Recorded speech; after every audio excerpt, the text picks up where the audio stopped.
Yes, sir.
Are the old city council chambers. So, Mr. Chairman, I'm glad to be here with you and these other commissioners for the first planning commission meeting in this new facility. Thank you. Well, I thank you, Mr. Mayor. At this time, commissioners, I'd like a motion on the minutes for the month of May. Move for approval. Second. Any discussion? All in favor? Aye. Any opposed? Any abstentions? Thank Motion carries. Mr. Matt, do you have anything on updates of the previous planning commission meetings? No, sir, not necessarily updates. I did want to let you know that item number 5 on your agenda, National Village Subdivision Phase 1D, second section, has been withdrawn by the applicant. They were not in a position where they would finish the roadways before the meeting today, so that's been withdrawn and will come back at a later date. The other thing I just wanted to also make sure that you in the audience were aware is we are streaming these meetings now live on YouTube, so they will be available both for viewing immediately and in the future as well. Thank you.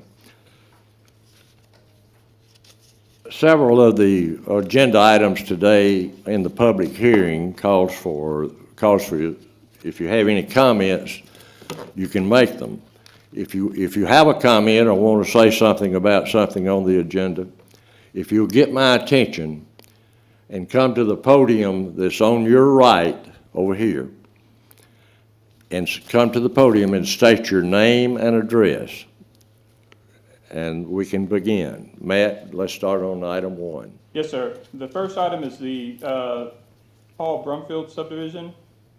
This is located on Lee Road 267. The applicant is requesting a 3-lot subdivision on a property that's currently vacant. The property is located in the planning jurisdiction near the Beulah community. The purpose of this is to subdivide 2.296 acres from tract 1, tract 2, and tract B, and create a new lot titled Parcel 1. There would be 2 remnant parcels, both are shown on here as well. Tract 1, which is 1.6 acres, and Tract B, which is 5.7 acres. The plat meets minimum requirements, and we recommend approval subject of the preliminary and final plat. The engineering department states that the Opelika surveyor's comments have been addressed, and submitted plat meets all subdivision public works manual requirements with the addition of the previous comments. Since the property is outside of Opelika city limits, Lee County Engineering Department will have to concur on the plat's completeness, and the Opelika Engineering Department recommends preliminary and final plat approval. Opelika Utility Board reports that this property is in the Beulah Utility Service area, and the Power Services report that this is outside of Opelika Power Services territory. This item is now open for a public hearing. Do we have anyone that would like to speak? Public hearing is now closed. Commissioners. I move for preliminary and final plat approval with staff recommendations. Second. Any discussion? All in favor? Aye. Any opposed? Any abstentions? Motion carries. Go to item 2. Yes, sir. Item 2 is a preliminary and final plat request, again, for a property on 501 Morris Avenue. The applicant is Harris Gray, representing Clayton Scott Dean. The subject property is currently largely undeveloped. The Parcel 1 is. Parcel 2 that is being created has a small mobile home on it. Property is in the city limits. It's zoned a mixture of R3 and R4. They're requesting a 2-lot subdivision. Parcel 1, the larger parcel, will be 4.2 acres. Parcel 2, which has a mobile home, will be 32,750 square feet. Both meet the minimum lot size for both the R3 and R4 zoning districts, and public sewer is currently not available to either lot at this time. The mobile home is on a septic tank. Parcel 1 would also be served likely by septic tank as well. We recommend a preliminary and final plat subject to the following: that the plat be renamed Clay Dean Subdivision or something similar, just to get rid of the boundary survey nomenclature. Change Morris Road to Morris Avenue on the plat, add the courses and recorded for the recorded plats and deeds to show comparisons, and remove the Lee County Engineer certificate from the plat unless the surveyor requires a certificate. The plat is located within city limits, so the engineer typically does not sign off on those plats anymore. The engineering department reports that all of the surveyor's comments have been addressed, and the submitted plat meets all the subdivision and public works manual requirements. The engineering department recommends final plat approval. The utilities board reports that the water service is available to this subdivision by a water main in the right-of-way of Morris Avenue. And Opelika Power Service reports that the subdivision is within the Opelika Power Services territory. This item is also open for a public hearing. Do we have anyone that would like to speak? Public hearing is now closed. Commissioners, That don't work. Move for approval, subject to staff recommendation.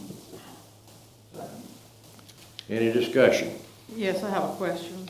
On parcel 2, if and when the mobile home is moved, is that enough space to have a, can you not hear me? Do you want me to speak a little louder? No, just.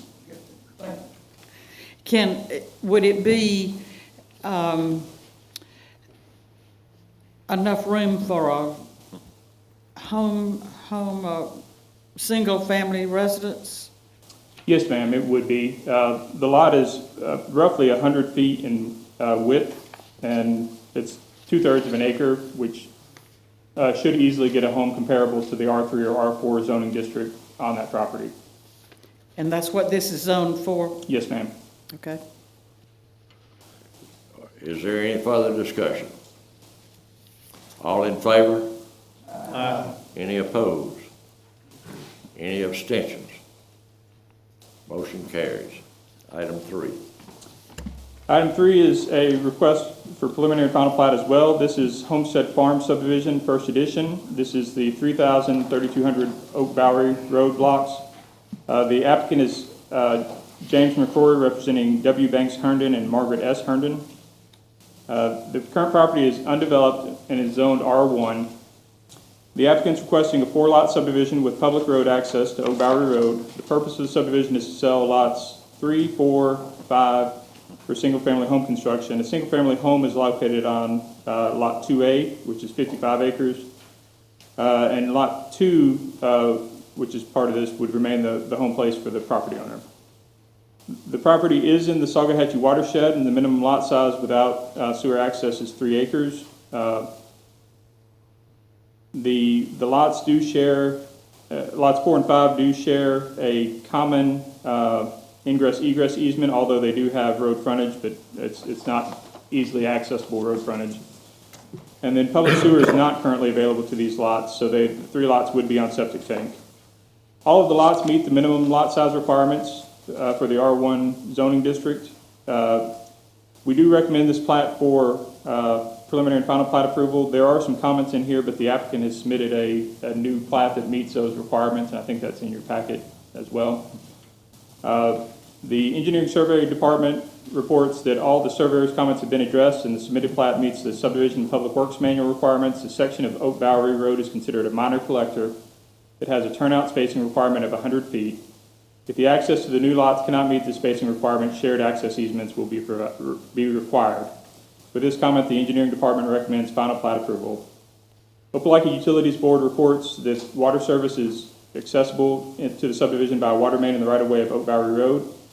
They note that the plat is in the Salkehatchie watershed and meets minimum size for lots without sanitary sewer service. Opelika Power Services reports that the subdivision is in their power services territory. Thank you. This item is also open for a public hearing. Do we have anyone that would like to speak? Public hearing is now closed. Commissioners, I move for final plat approval with staff recommendations. Second. any discussion?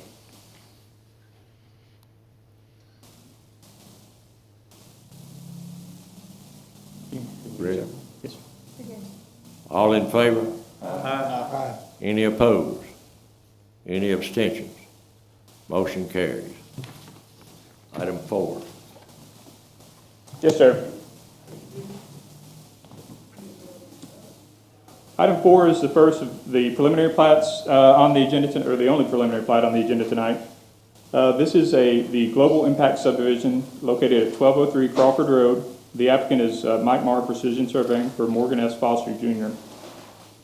Currently, the property has a large home on it, and most of the remainder property is undeveloped and is zoned R1.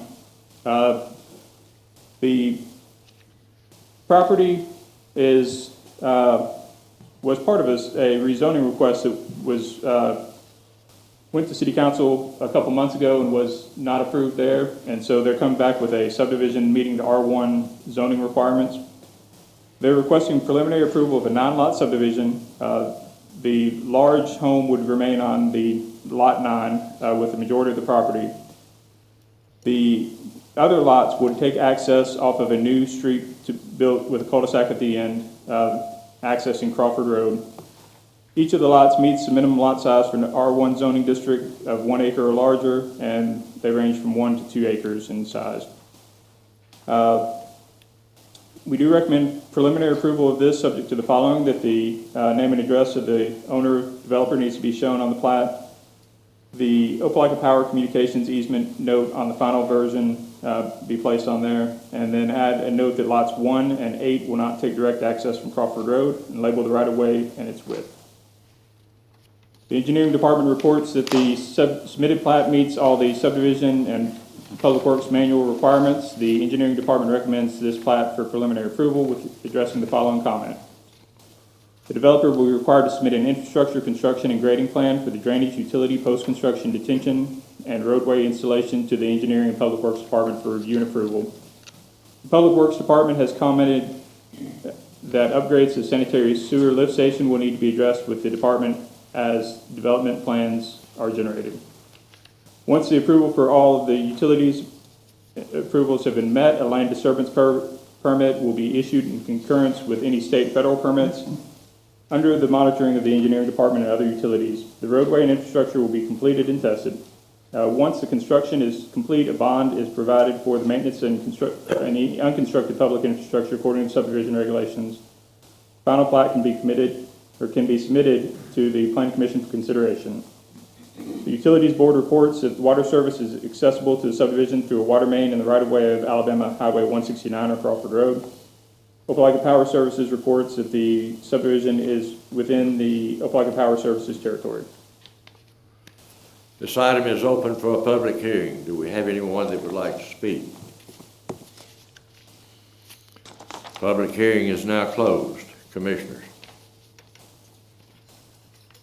Make a motion for preliminary plat approval, staff recommendation.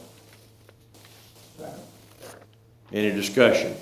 Yes. One question, on the map of the plat, just an explanation as to why the two lots are numbered 13 and 14 rather than 1 through 9? That is a good question. I'm not quite sure, but we'll make sure the numbering is consistent through the plat. Okay.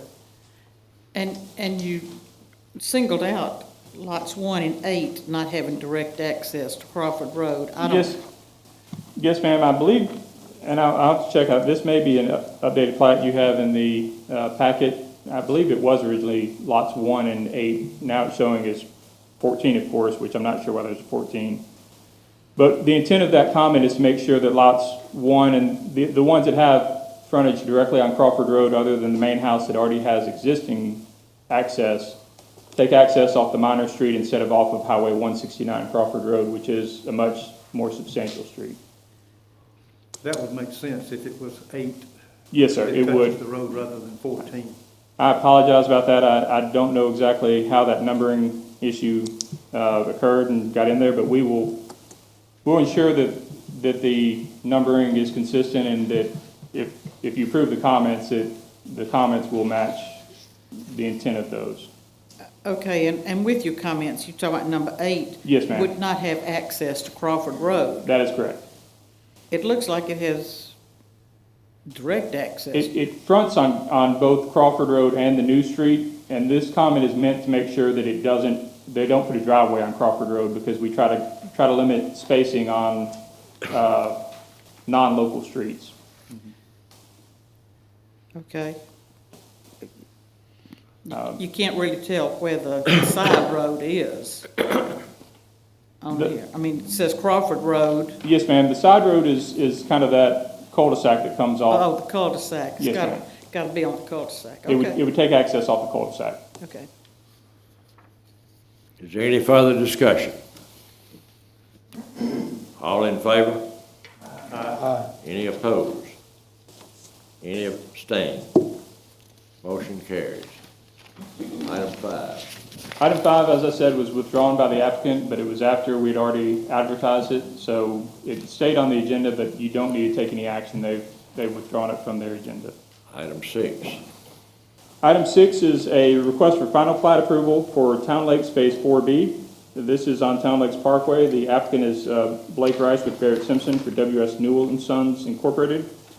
Currently, the property is undeveloped, although they've been putting in the streets for the proposed subdivision, and is in a planned unit development, the Town Lakes planned unit development.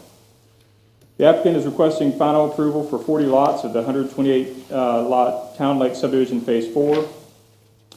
The preliminary plat approval for the 128th was granted back in September. 40 of those lots are in Phase 4B. You've previously approved a majority of the lots in the last phase, Phase 4A. The lots in this phase range in size from 1,119 square feet to 38,790 square feet. The lots have an 85-foot width at the front property line or building line, and the minimum setback is 25 feet on the front, 7 on the side, and 25 on the rear. The sidewalks and underground utilities were required as part of the preliminary approval and will be installed with construction.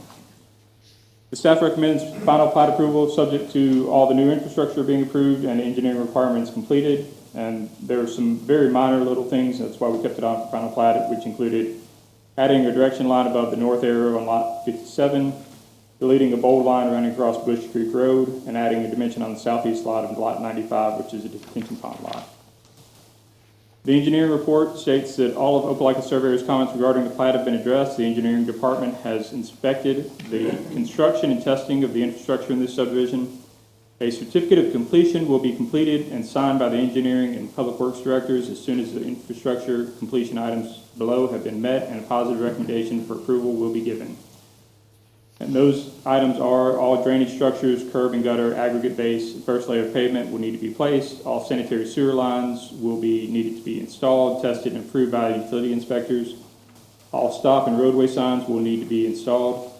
Performance bond of 125% of the estimated cost remaining infrastructure, including final layer of asphalt and sidewalks. The maintenance bond of 25% for the estimated total infrastructure cost. As-built of the documents of the roadway, storm drain, in the form of AutoCAD and PDF digital file will be needed submitted to the engineering department. And the required data should include location and elevation of all inverts of the system. And the right-of-way and lots will need to be stabilized with seed and mulch and other erosion and sediment control items, which will be added to protect against erosion and sediment control.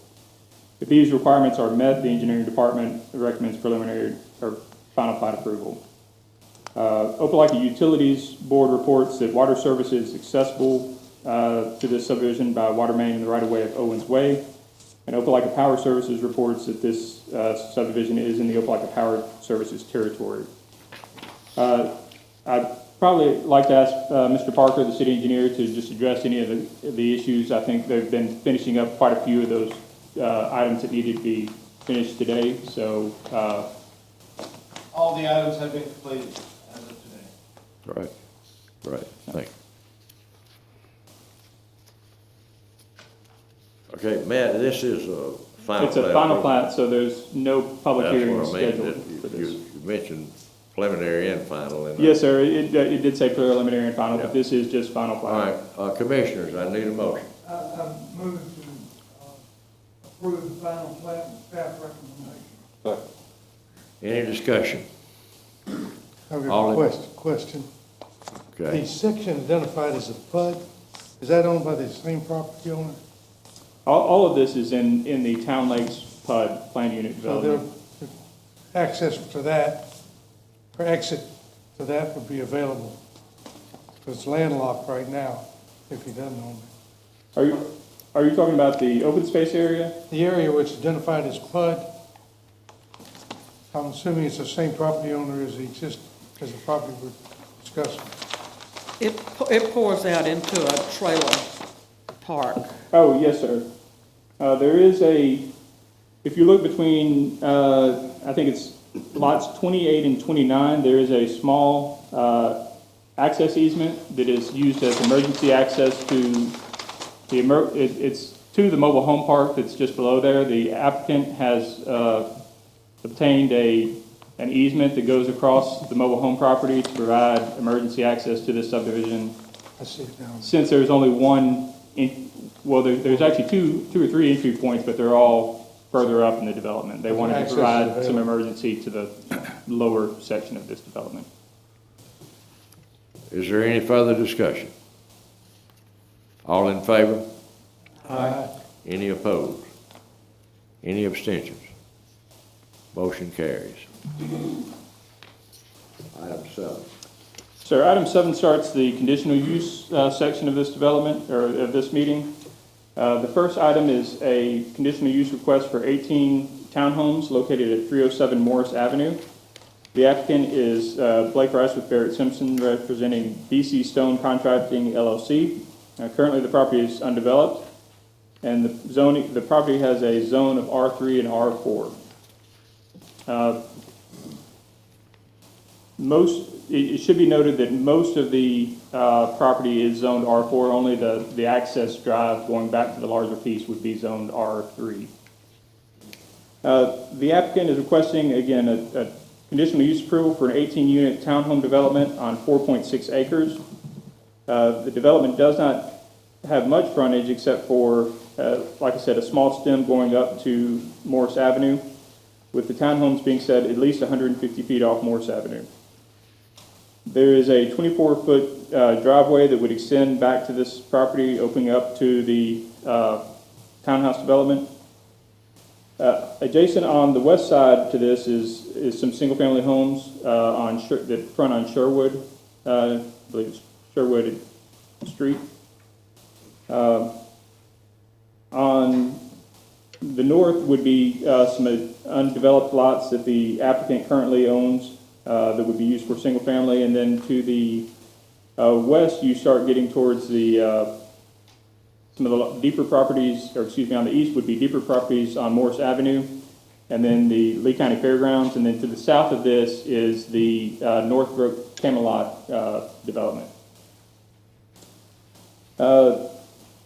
The applicant has arranged the units to where there are two 9-unit buildings. They would be facing towards a center kind of driveway with parking in the front. There's a large common area, probably about half the lot is being left as common area on the opposite side of the driveway from the townhomes that would be cleared, and or the underbrush would be cleared. The trees on it are intended to remain, and would be kind of used as some open space for the residents of the townhome development.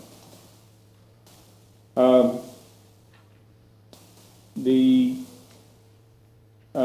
properties do meet the requirements for the townhouse development standards. The rear yards exceed the first floor square footage. The R4 zone has a maximum density of 9 units per acre. The proposed density of this is 3.9 units per acre, so much less than what's allowed in the zone. And then the property does have the required 2 parking spaces per unit provided on the site plan. They also have provided a landscape plan that shows some parking lot landscaping and kind of landscaping along the frontage of the townhomes, with some additional landscaping on the opposite side of the street, with remaining common area that would be undisturbed for the most part. We are recommending approval of this subject to the following: that a residential buffer be installed along the west property line and the south property line according to the options described in the landscape regulations. And then if a private dumpster is used, the dumpster must be enclosed with an opaque fence and gate at a height so the dumpster is not visible from outside the enclosure. The engineering department notes that Morris Avenue is considered a major collector that requires 200 feet spacing turnout. The alignment of the proposed access meets the spacing requirement to the nearest existing turnout. The proposed single-family residential that is shown on top of this development has not been platted yet, but they will be required to take use of this current access drive when they are platted.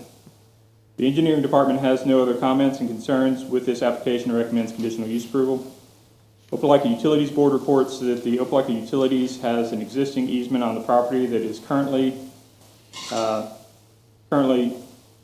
on that property currently. The design does not involve this easement, but if the developer decides to work over the easement, Opelika Utilities will need to approve the new grading plan. The Opelika Power Services Department reports that this is in the Opelika Power Services territory. This item is open for a public hearing. Do we have anyone that would like to speak? Public hearing is now closed. Commissioners. Need a motion. Second. Any discussion?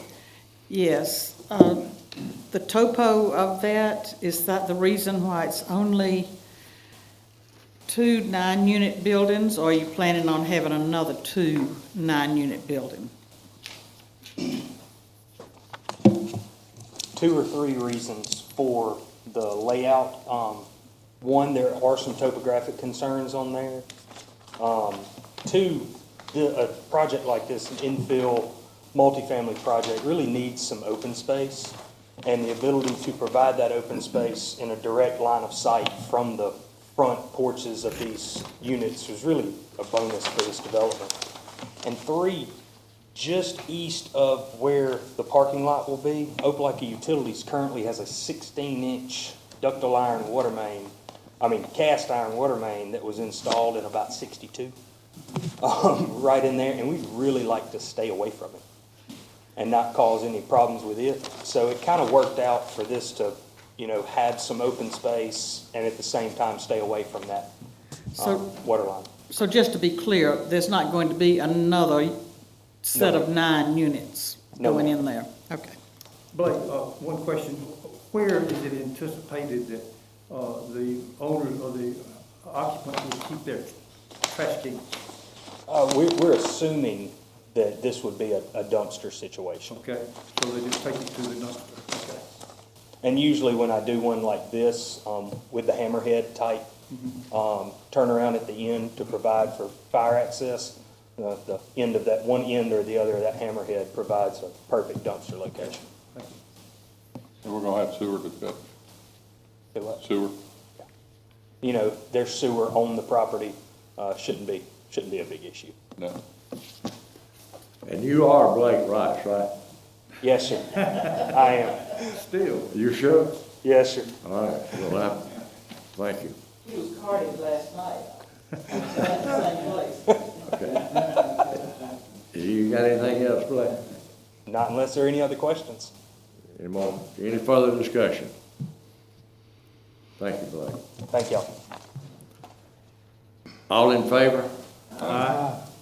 Any opposed? Any abstentions? Abstain. Motion carries. Item 8 is a conditional use request for Century Park Townhomes. This is 51 dwelling units. Should note that this is an amended conditional use request based on a previous approval that the Planning Commission gave back in January. The subject property, the applicant is Brett Bassman, Foresight Group, representing Century Park Apartments LLC, located at 1901 Century Boulevard. The subject property is currently undeveloped in the C2 and Gateway Corridor primary overlay. This property is the property that we've seen before. It has access off of Century Park, but also touches Thomason and is right there with the intersection with Gateway Drive as well, so kind of in that triangle there, or kind of where those 3 roads come together. The applicant is requesting, again, the 51 lot or 51 unit townhome development on 10.8 acres.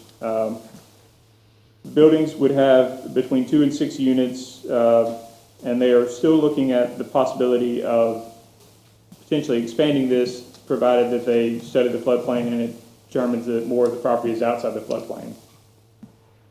Originally, when this property was developed, there was the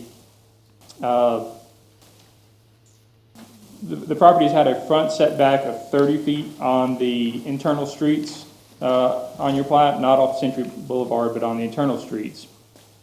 The applicant has since kind of redesigned the building slightly, and what they've done is, in your packets, you'll see there's a small kind of alcove along the frontage that has 2 closets located in it, and those closets are intended to address the issue that just came up with the location of waste bins or recycling cans on townhomes, because typically they either have to be stored outside in a central location, or you have centralized dumpster, or in some cases, and it still does happen occasionally, people have to drag them all the way around the outside of the building or through the house to take them to the street so they can be emptied. In this case, the applicant has put 2 small closets in there that are vented that would allow them to store those waste cans if they so choose, or some other items as well. Doing so has decreased the front setback slightly from 30 to 25 feet. Because this is in the gateway corridor and does not take direct access off of the gateway in this instance, which is Gateway Drive, the Planning Commission can approve a reduced setback along any of the sides. And that's what the applicant is requesting today, is that the setback be approved this time instead of at 30 feet as shown on the current site plan, which is 25 feet. We do recommend approval of the amended conditional use, subject to the following: that sidewalks be installed on one side of the street, individual streets. Interior should be proposed to meet the gateway corridor cladding requirements. All fencing should be uniform standard and may be set by the homeowners association. Units shall be offset, meeting the zoning ordinance requirement, and the landscape plan will be required meeting the overall site requirements. The engineering department has no comments or concerns with this proposal and recommends conditional use. And water service is accessible by the water main in the right-of-way of Century Boulevard. Opelika Power Services notes that this is in their territory. This item is open for a public hearing. Do we have anyone that would like to speak? Public hearing is now closed. Commissioners. Need a motion. Make a motion for conditional use. Staff recommendation. Second. Any discussion? All in favor? Aye. Any opposed? Any abstentions? Motion carries. Item 9 is a conditional use request for a canine team and service dog on-site training and certification. This is similar to some of the others we've had previously. This is at 215 Williamson Avenue. The applicant is Howard J. Porter, representing Hopo Realty Investments, LLC. Currently, the building is an older commercial manufacturing building in the M1 zoning district. The applicant is requesting approval to train certified canine and canine handler teams. The proposed site would be used similar to their current training facility at 2401 Poplar Avenue, which was approved in March 2018. The 2 sites are both part of the Global Canine Protection Group, which works to train service dogs and I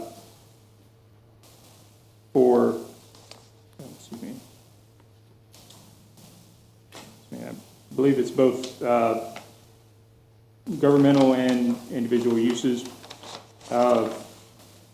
The Williamson Avenue building will serve as kind of overflow space for the Poplar Avenue training site when it is occupied, and the overall site of this building is 52,000 square feet, with the training floor occupying between 10 and 30,000 square feet of size.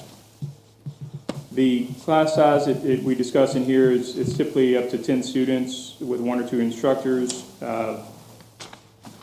The training floor simulates a cargo warehouse or distribution center. There is an outside fenced area that will be installed to allow the dogs fresh air between training sessions. If overnight housing of canines is required, the dogs will stay inside the building in a portable kennel run. The kennel will have pine shavings covering the kennel floor and let's see. We do note that the operation, if they utilize any regulated materials as they did at the Poplar Avenue training site, That will have to be reviewed by the building inspector, public safety departments, including police and fire, to meet city codes concerning storage of those materials. We recommend approval subject to the following conditions: that the any police, fire, and building inspections requirements for storage of regulated materials be reviewed. And then also, if such materials are used, a Bureau of Alcohol, Tobacco, and Firearms and Explosives storage container will be necessary, and that will require approval by the building inspector and public safety officers. The engineering department does not have any comments concerned with this proposal and recommends conditional use, and the Opelika Utilities Department states that the site is currently served with domestic service and fire sprinkler service. This is in the Opelika Power Services territory. This item is open for a public hearing. Do we have anyone that would like to speak? Public hearing is now closed. Commissioners? I move for conditional use with staff recommendations. Any discussion? Yeah, I'm just curious, how long does it take to train a dog? 2 months, a year? It depends upon the quality of the dog you purchase and what the dog is being trained for explosive detection. The quality dog we're buying, 8 weeks, 12 weeks. Thank you. Is this the same project that was proposed a couple of years back on another location? I believe they had another location on Frederick Road, which is no longer in service Same. anymore. We outgrew that one and moved down to Poplar. Same organization? Yes, sir.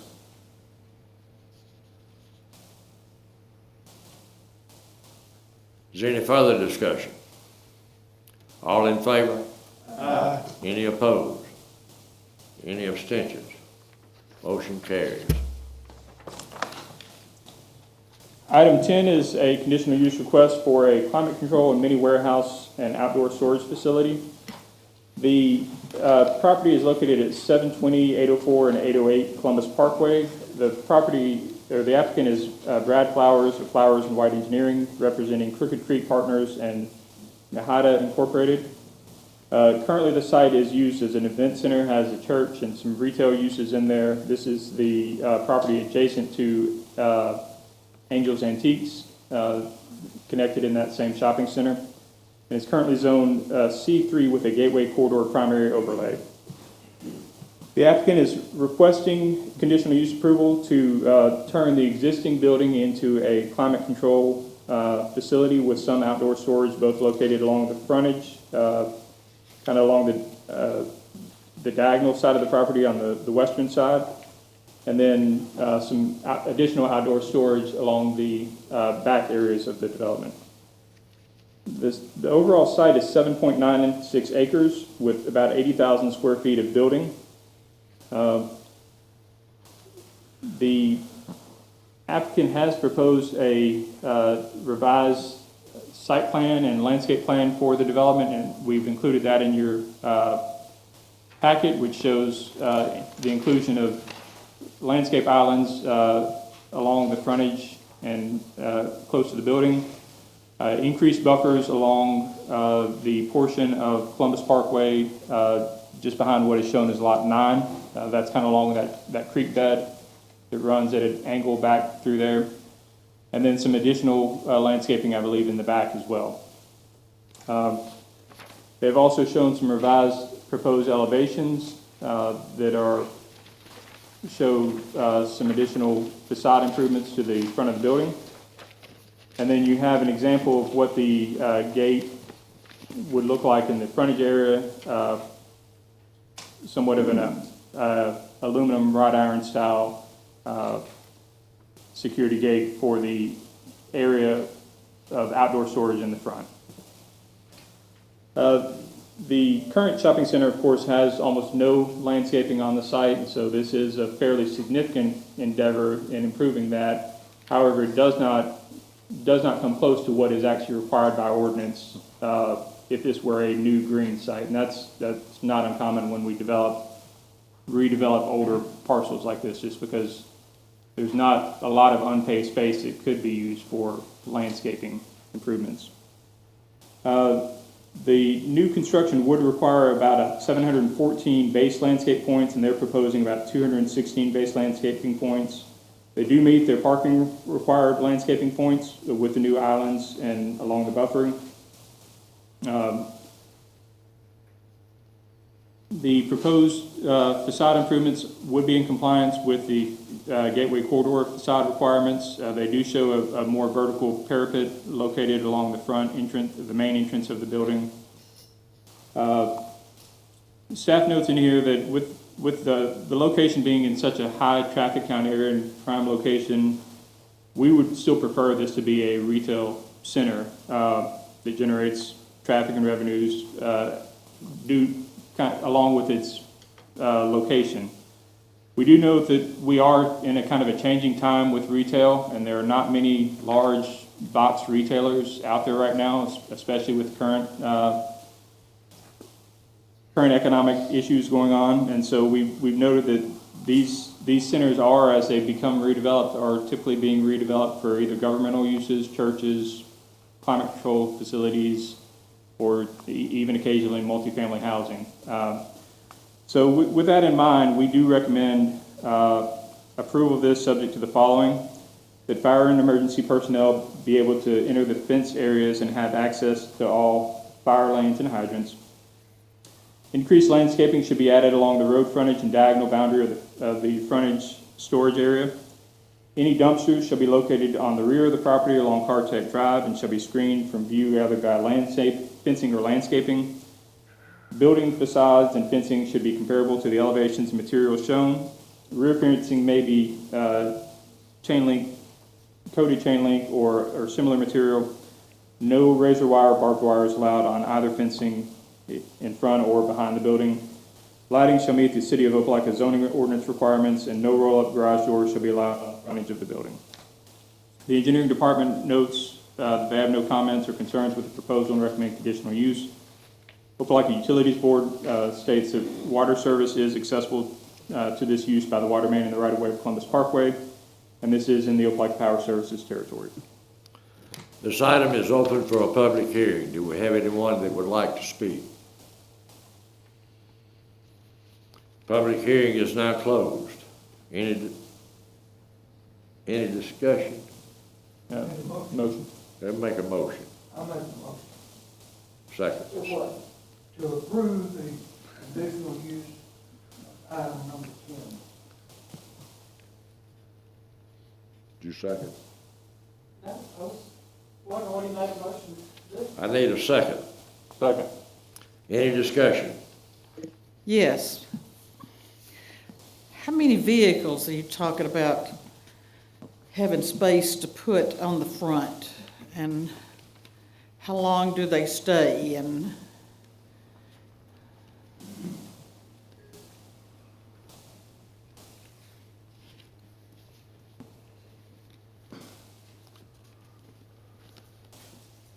Hey, good afternoon. I'm Brad Flowers, Flowers and White Engineering, and I have the developer with me if you have any specific questions. You're talking about the outside storage on the front, is that what you're looking for? that's where you're storing vehicles? Yes, ma'am.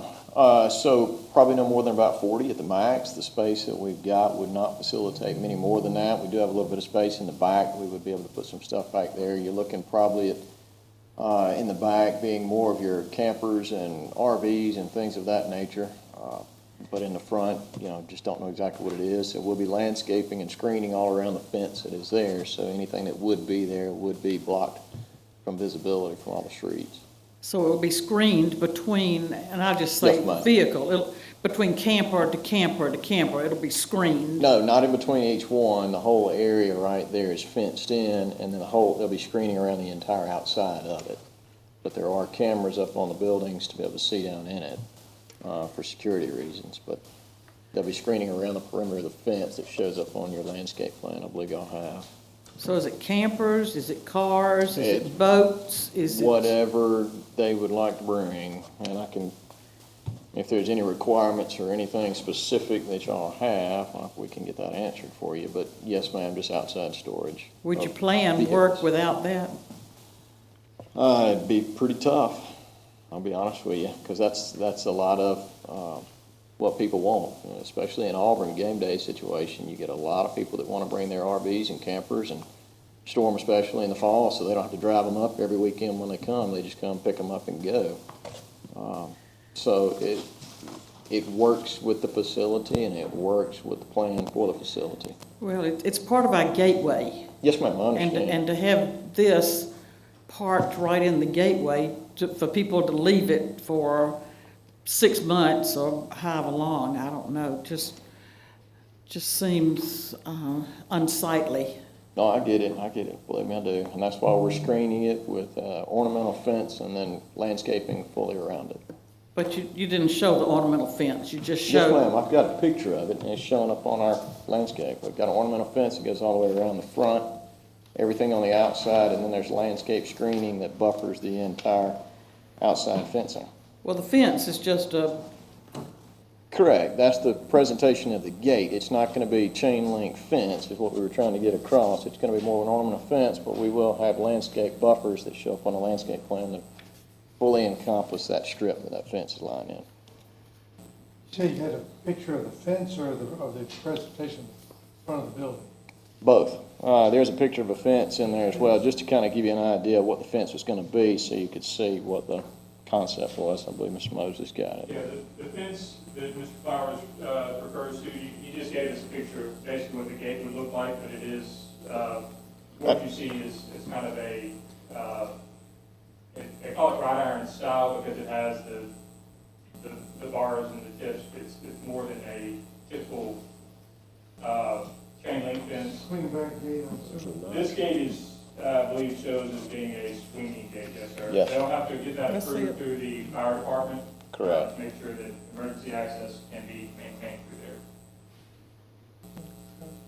So these vehicles that would be stored there, to get to it as an owner, you would have to go through someone in the facility to get access? Correct. Well, there'll be a key card type situation or pass, and I'm not exactly sure of the security. That'll be, what is it gonna be, a key card or code? Excuse me, it would be a gate. Gate code to be able to get in. So they could get in and out on their own? Only that would be secure, would be secure. Okay. is this vehicle storage allowed in our gateway? Yes, ma'am, it is.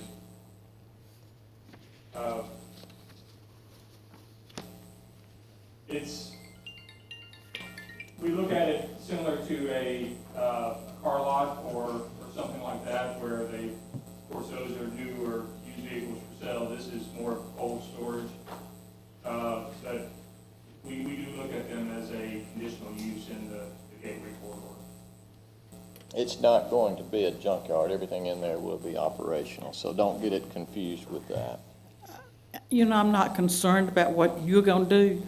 No, I'm get it. concerned about what the next owner's gonna do. I get you, I get you. We only have one shot at this. I get you. Is there any further discussion? Thank you, Mr. Flowers. Yes, sir. All in favor? Any opposed? Opposed? Any abstentions? Stay. Motion carries.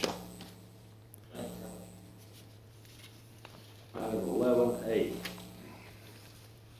and 11B. Yes, sir. Items 11A and 11B are a future land use amendment change and a rezoning proposed on High Pack Drive. This property is 21.92 acres. It's currently got a future land use designation of medium density residential, their request, and then a current zoning of R5.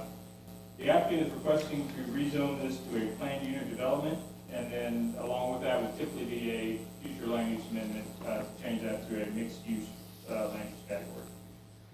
Subject property is located at 3001 High Pack Drive. The applicant is David Hill, representing High Pack QOZB LLC. As I said, it's got an R5 zoning classification. It's across the street from what many people refer to as the High Pack, I guess, carton manufacturing facility off of Airport Road. I think it's now the Packaging Corporation of America plant changed hands. The applicant is requesting a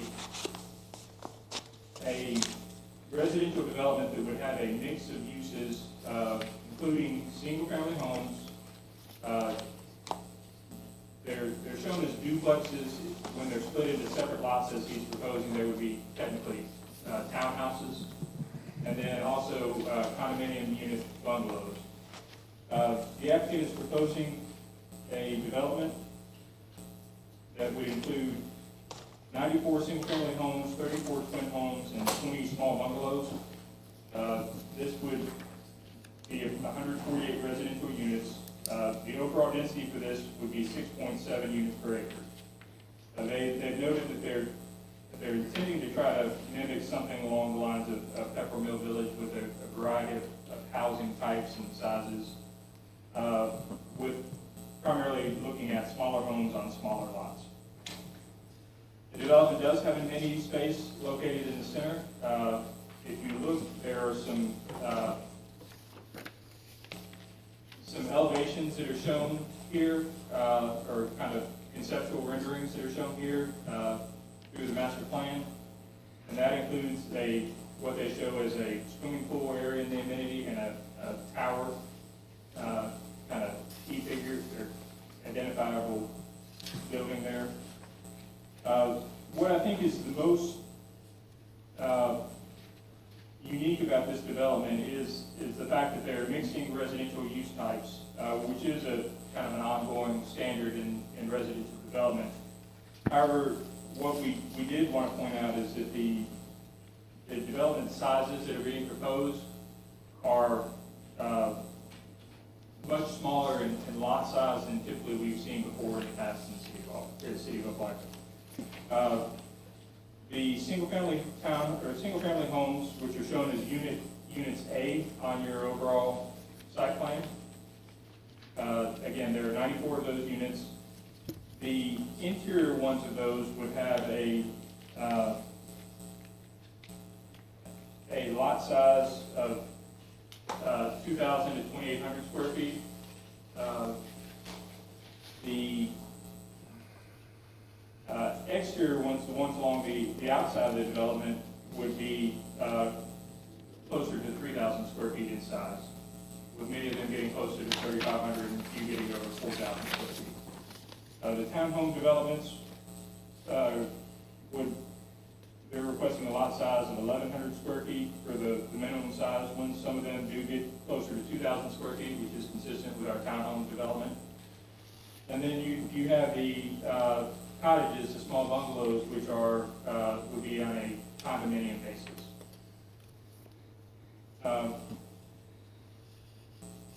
We wanted to point out in our review of this, we do have some lots that have gone to smaller lot sizes than the 7,500 we typically see in the R5 and R4 development sizes. We have some that get to the 5,000 square foot range in newer developments. The Foxtron development that Mr. Holland did started last year, which is under construction south of Winn-Dixie. The Planning Commission and City Council approved lot sizes in the 4,200 square foot size for single family homes. What we felt was most important with this is that we probably needed to have a discussion of the lot size and whether the Planning Commission feels those lots are appropriate for the city of Opelika, or if they're too small or need to be adjusted, or what. We did want to point out that as this being an R5 development currently, the density is up to 16 units per acre. Now that can only typically be realized through multifamily, which is conditional use.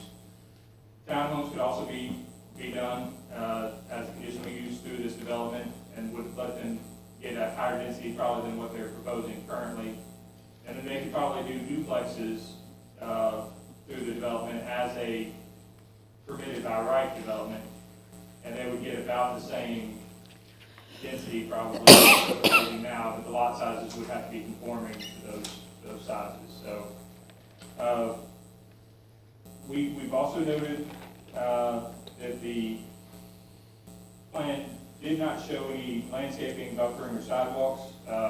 They have revised those plans to show basically at least one tree in each of the front yards of all the proposed units, showing sidewalks along the perimeter and then through the middle amenity areas. And then they do note in their plan that they We'll have a 35-foot buffer along the southern border next to the college neighborhood, which is, I believe, King Drive. And then a 25-foot buffer along the other sides. Staff felt it was important that both the southern and the northern property lines have strong buffering. The northern because it abuts manufacturing district and what could potentially be a bigger street in the city. Probably needs buffering for the residents that would move in there if this is approved. Whereas we feel like the buffering on the south is basically to provide buffering between the larger lots to the south and this proposed development. Like I said, overall, we noted the density was in compliance, we noted the uses that could be done there, but we also wanted to talk to the planning commission about the overall lot configuration and the different types of uses and the lot sizes. And to get the commission's feelings on those before we made a formal recommendation. We did have quite a few notes that needed to be, or recommendations if the planning commission does send a positive recommendation to city council. And that included to provide sidewalks on each of the streets adjoining an amenity or residence. All utilities be underground. Connections to high-pack drive should be coordinated with the city engineer. Residential buffers found in section 10.6D1 of the zoning ordinance should be required on the northern and southern property lines. Large canopy trees should be located, installed for each house frontage, either in the right-of-way between the sidewalk or the street curb with permission from the city of Opelika or in the front yard adjacent to the public right-of-way. The dwelling below condo sections will be required to meet the landscape ordinance and standards, and the side yard setbacks along public right-of-way should not be less than 6 feet. Open space should be clearly marked and the use and maintenance shall be noted. The buildings shall match the architectural styles and character provided in the renderings. And no vinyl metal siding shall be used. All parking adjacent to the street should be the responsibility of the developer of the homeowners association.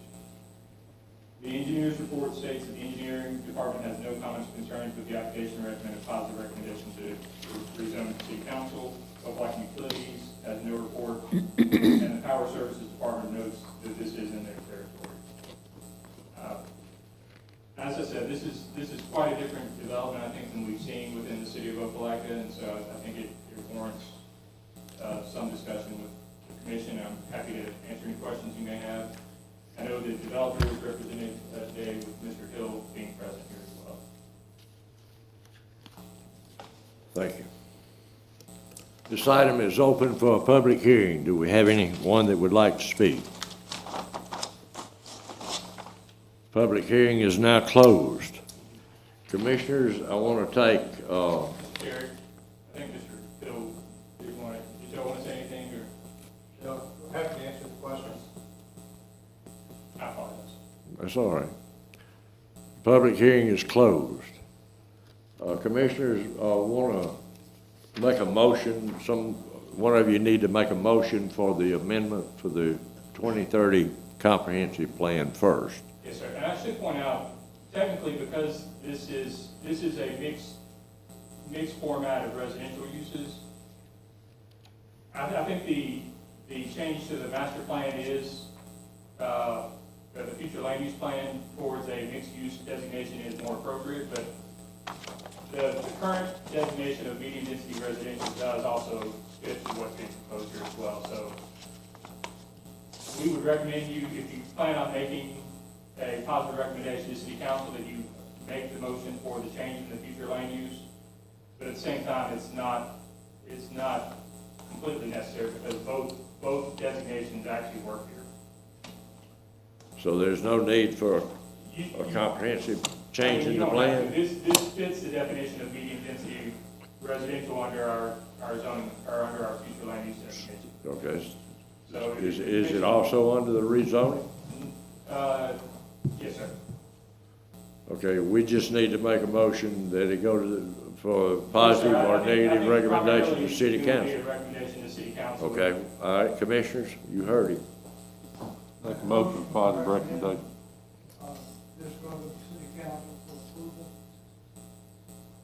Second. Any discussion? Are we just discussing the rezoning, or are we talking about the, how the subdivision is laid out? This, because the rezoning is a master plan, you're discussing both at this point, basically. All right. I have some questions then. 148 residential units, and some of them are no bigger than 1,100 square feet. Yes, I ma'am, that mean, is you correct. can't even turn around in that house. I mean, on that piece of property. It's 1,100 square feet, and then you've got to have some setbacks, and so how big would the house be on it? That would be the twin home. So technically that lot, when you think of twin home, that's two of those together, each side, 11 feet. A lot size of 1,100 square feet has a twin home on there? That would have one half of a twin home or duplex on there. So it would have 0 setback on one side, and it would have a 5-foot setback at least on the opposite side. But So the house would be 1,000 square feet Yes, ma'am. Or a little smaller. or smaller? The one floor, so 2-story, would be about 1,400 square feet of living space. But we typically have those being on 1,800 square feet. yes, ma'am, our standard townhouse size, which is what a twin home is in our definition, is 1,800 square feet.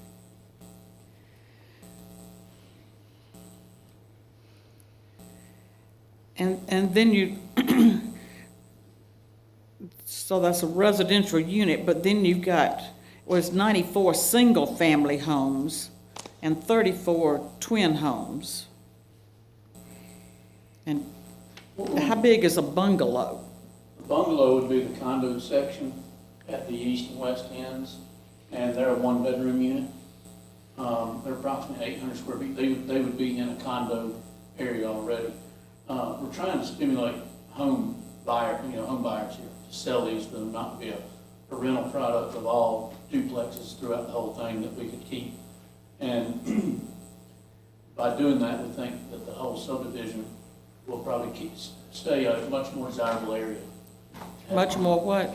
Desirable area. It just seems small. You ain't gotta have a house my size, but just, Time to change it. It's hard to produce an affordable product for people to have home ownership in Lee County these days. so these would be home ownership, not rentals. Yes, ma'am. Approximately 70% would be a for-sale product. so So we're- would you have rentals? Yes. And potentially these bungalows that are condo, and if somebody wants to buy one or two, or, we can't keep somebody from renting them if somebody purchases one. But our idea is to market it to first-time home buyers, to somebody that's downsizing. That's the complete plan that we've had since day one on that. But to answer that question, Is, you could buy 2 or 3 of them and rent them out. you could, we could not That's control what I that. But that's along with any subdivision I that's know. about in town that I'm familiar with. Yeah. Of course, it would still be subject to the HOA. That would be in effect, so. Yeah, I hear what you want to do. It's very new to us, and there's nobody who owns anything around you who's here to speak on behalf of this? I don't see it. I guess not. Interesting. Chairman, I'd like to Yes, sir. comment. I think considering the location, it's a good project. But I'm concerned overall is our direction of downsizing into smaller homes in the area and not growing a better development in the interior part of the city. And as you get out, we're seeing nicer lots and better homes. think it's one good way to deal with that area of the city. But I hope we don't continue on the Matt, plan to downsize. Matt, I know you probably said it, but how is the density affected in this area for this development? So much of this property and the property to the south of this and quite a bit of the area around here is zoned either R4 or R5. R5 has a density of 16 units per acre that are allowed. R4 has a density of 9 units per acre that's allowed. The actual development pattern out there, for the most part, has not developed near that density. So the neighborhood to the south is probably about maybe 2 units per acre. Some of the properties to the east are pretty large lots, and then you get towards basically a street over to Beckett Woods, and some of those you get up to 4 or 5, probably about 4 units an acre. So this is an area where you have a zoning that allows a lot of density, but has not really been developed to that density around there. Yeah. So this would be much higher than anything around it, but it's also much lower than what's technically allowed. And it's safe to say that typically those residences that have been built in that area are older homes, not new. Yes, sir. The subdivision to the immediately adjacent to this is, I think, was platted in the 50s or 60s. So those are much older neighborhoods. And I'd like for us to start looking at the number of townhomes that are coming around. I'm not saying that's good or bad, I'm just saying there are a lot of them that come before us because of the high density here. That was something that was actually brought up at one time. Somebody recommended us doing all townhomes on this project. Which again, that would, up to 16 units per acre, that would be possible. But to me, a townhome, that many townhomes in a row, just not, I don't think that's what anybody was looking for in that area. Just looks like it cookie cutter, everything's the same thing. That's exactly right. Yeah, I get what you're trying to do, and I think it's wonderful. It's just, I mean, I can't imagine living in 800 square feet. Well, I understand it. This would provide a little bit more of a yard for someone than a townhouse would. I believe I understand you probably don't live in 800 square feet, but there's a lot of people out there that right now would love to have the opportunity to purchase something and call it home.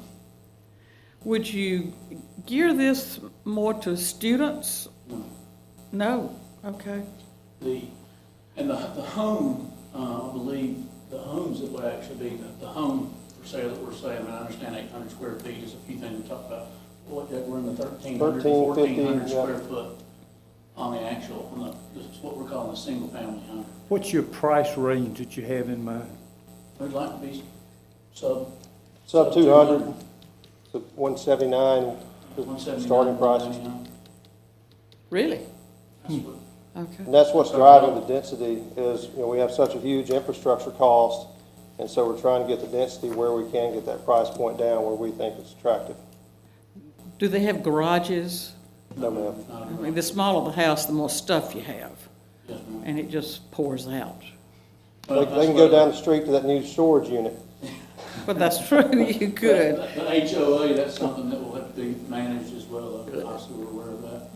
I want to ask one question. Yes. Matt, you said that they were 0 lot lines on one side. That would be they've been called duplexes, twin homes, and townhomes, but yes, sir, they are 2 units attached to each other, and on one side, they'd be attached like a duplex with a lot line. I realize the 2 would be, but what on each side, are they set on lots, aren't they? No, every other has at least a 5-foot setback on them. Yes. So 5 feet from the opposite But side. my question is this. Yes, sir. If you buy a unit or a couple of units that tie together, where does the house go on the property line on one side? Does it go all the way to the property line? It's a common wall, the firewall, when you have a twin home. But, the only but not side. all of them are tied together, are No, they? sir, not all of them, it's just, there's just. Well, I'm talking about the one that does not tie into another house. You would have 5 feet on either side. All right, where is the property line is my question. So, we, 2.5 feet? No, sir. 5 feet. So 10 feet between buildings, 5 feet to. Okay, it's 5 foot setback then And from the that's- property. That's largely built on. Okay, well, that answers my question. Yes, sir. That answers my question. But we have to be 6 feet away from each other. Yes, ma'am. But you can only have 5 feet away from the property. Interesting. 10 feet, that's true. We do have 6 feet against the right of way though. Does one side of the property border the railroad track, or is it No, sir. block off? Block off. Block.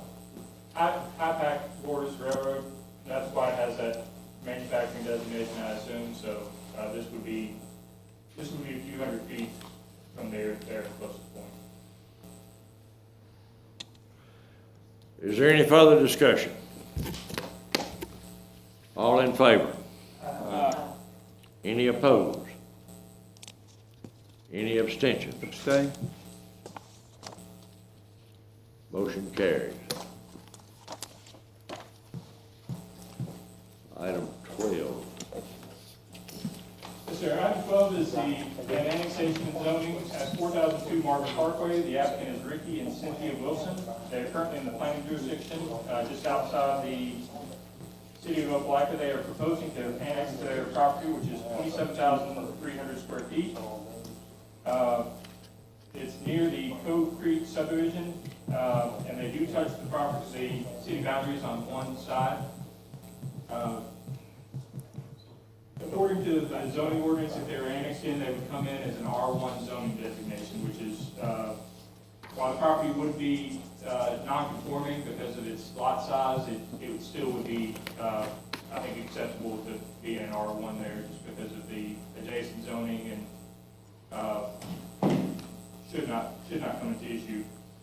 We do recommend the planning commission send a positive recommendation to city council to annex 27,300 square foot lot to the city and zone it as R1. Engineering states that they have no comments, concerns with the application, recommend a positive recommendation. City council of White Utilities presently serves this parcel, and this is outside of the Opelika Power Services territory. There's no public hearing for this. It's not on here. No, sir, I believe you're correct. There is no public hearing required for an annexation. Okay. Commissioners, need a motion. Positive recommendation, city council. Any discussion? Second. Was there any discussion? All in favor? Any opposed? Any abstentions? Abstain? Motion carries. Item 13. Yes, sir. Item 13 is a text amendment. This is something that, and we discussed briefly with the commission back towards the beginning of the year. This is a text amendment that would add definitions to consumer shopping goods, small box discount stores, grocery store, and then would amend section 7.3 use categories and add the designation of small box discount store, and then add specific standards for specific land uses, section 8.28 and 8.21 small box discount. Small box discount store is a small retail seller that sells a variety of different products at a low or discount prices. And they typically have a area of less than 14,000 square feet. They typically do not have a large supply of food, especially fresh vegetables, fruit, meats, occasionally selling some dairy products. They do not contain a prescription or pharmacy, and they offer do not offer gasoline or fuel cells. So what is becoming a national trend is looking at these small box retailers, typically under the monikers of Family Dollar, Dollar General, Dollar Tree, places that sell a variety of products. There has been a growing trend of these these stores going in and basically crowding out other retailers, especially grocery stores. We have currently 9 of these that we've designated in this, we've noted within the city of Opelika. Probably a couple more looking out there because they've said that they plan on adding close to 1,000 to 2,000 stores during this calendar year and about 10,000 stores over the next 10 years. So we think this will be an area where we'll continue to get some people looking at these developments or these commercial uses. What we've done here is based on some other cities, and what they've looked at is looking at the impacts that these stores can have and both on neighborhoods and other retailers. And it is, a few different cities have looked and found that when these stores come in and they crowd together in certain areas, they can either push full-service grocery stores out of business, or they can prevent them from ever coming in, even though the population continues to rise. These stores provide a great benefit if you're in a more rural area and don't have access to certain things for daily needs, but in areas where you may have the ability to bring in a full-service grocery store to provide a variety of foods and products to the residents, these stores have seemed to typically prevent them from coming into market shares and carrying items that have a smaller cost. And so the other thing that it is they tend to go into lower income areas, or what we call food deserts, which are defined by the Department of Agriculture, USDA, as areas that have a population that has low access to food or that has low incomes. And so these stores can go in there. They sell, again, products cheaper on not necessarily on a per unit price, but on an overall price with smaller units. They typically don't, again, sell healthy foods that maybe people may use on a daily basis or would prefer to use, and prevent, again, full-service grocery stores and other uses from coming in. We provided you a map in your document of where those current ones are based on some of the other uses. The proposed text amendment would do a few different things. Again, it defines the uses, it defines this small discount retail, or small retail discount, or small box discount. It defines grocery stores, because we didn't have a definition for what a grocery store was before. And it defines the consumer group shopping goods, which is most retailers that sell kind of individual things like a department store or a bike shop, electronics store, costume, rental store. So we've also put those in the use table and have made both grocery stores and consumer shopping goods as permitted as they currently are within the zoning ordinance under the larger blanket we use right now. We put the small box discount store in the section 7.3C, which is the use table, and made it a conditional use in each area in the commercial zone. So in C1, C2, C3, M1, and the gateways, they would be conditional under this zoning classification.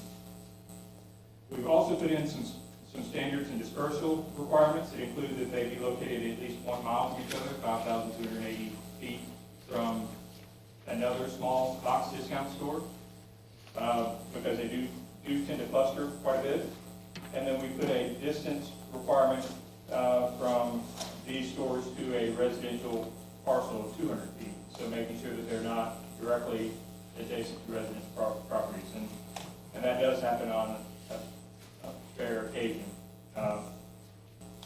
We limited what they can have out there. We've also noted that some of these stores have issues containing the cardboard and other waste products they generate. So we put in specific regulations that say they have to screen not only their traditional dumpsters as we do with many other uses, but also their recycling sections, which sometimes can get out of hand.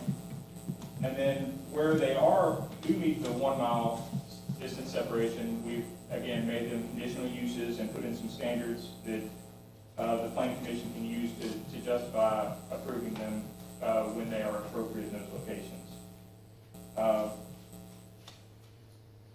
As I said, we've looked at this issue. This is one that I've seen quite a bit over my time in this field. They are growing. They have grown quite a bit. They are continuing to grow much more. And so I think we will see some requests for these uses within the next 6 months, a year. They're not already out there right now. But we do recommend a positive recommendation to City Council for this text amendment. I'll be happy to answer any questions you may have. Wow, I support us doing it. Sorry. Can we also, we have looked in the past about payday loans, Yes, sir. title, businesses.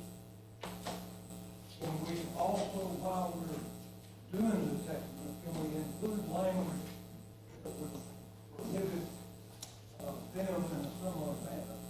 I think I would probably need to bring something back to you separately, and I can do that. I've been working on those as well. I didn't quite have them as ready as I had this, and so I can probably have something back for you next month if you would like to see something like that.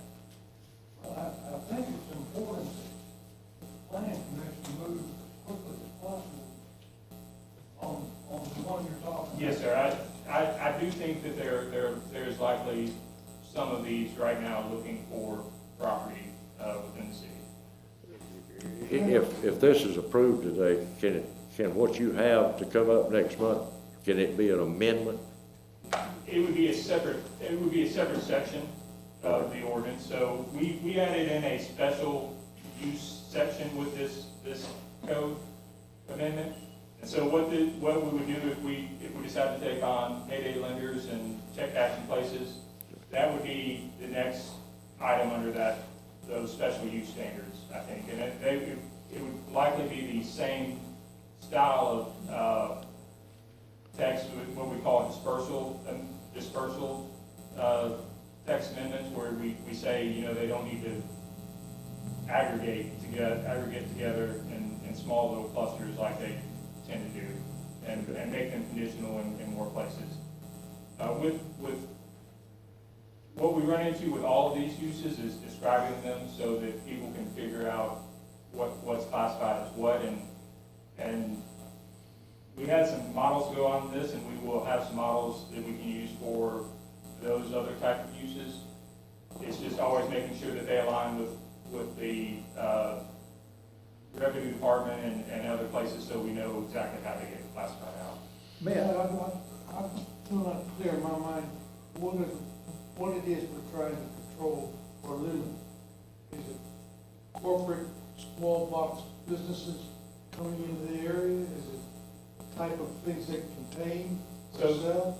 No, sir. I don't know what it is that we're trying to get. It does a couple things. So we are not doing what they call and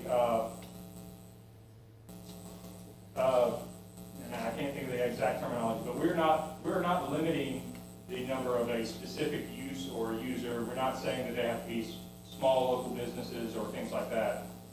We are limiting a type of use, one that sells lots of a wide variety of items for typically less than $5 to $10. They don't typically sell fresh fruits, produce, or meats. So they carry a lot of the items that a grocery store would carry, except for the things that are perishable and typically they have a lower markup on those, so they make less money. Grocery stores make less money a lot of times on the fresh fruits, vegetables, things like that. So these stores typically try not to carry those unless you force them to. So it's basically, for lack of a better term, dollar store mentality. It is, yes, sir. And so Can you control that? You can, and some cities have, and I'm sure if we did that, we would probably get a little bit of pushback on how we regulate it. But one thing that has happened with these ordinances coming into place is some of these stores and some of the national chains that operate these types of stores, when they come in, if you tell them they have to set aside a certain percentage for daily groceries and things like that, they will do it if you require them to do it. Or they may not, and then if they don't come in, then again, we still have some ability to attract maybe a full-service retailer that would supply those different types of products. But those that are here would basically be grandfathered? They would be grandfathered. Now, the way the ordinance is set up is that they could stay on the same parcel as long as they don't cease operation, I think, for more than a year. And so even if they were in a shopping center, they could move from one portion of the shopping center if they wanted to move to a different space in that shopping center, they could do so.